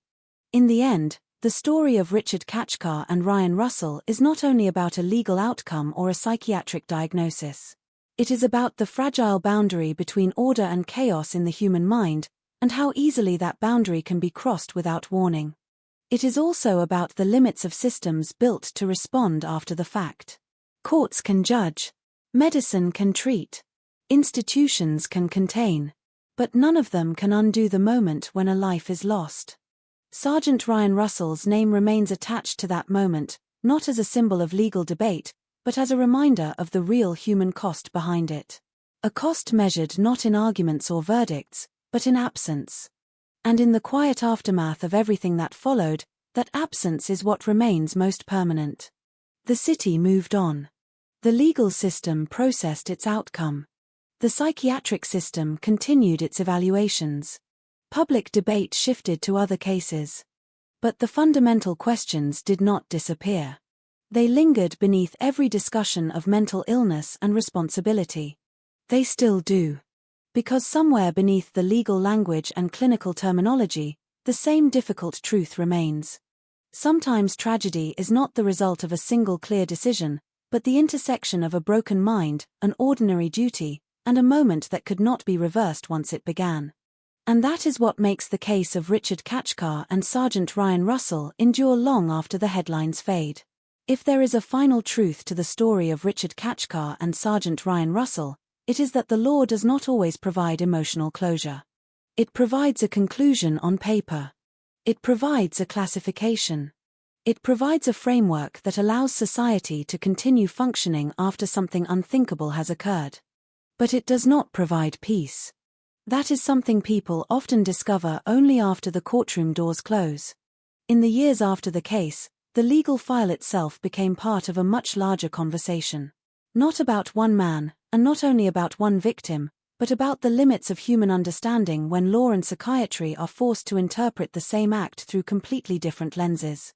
Within legal circles, the case continued to be referenced as an example of how the not criminally responsible standard operates in real life, not in theory.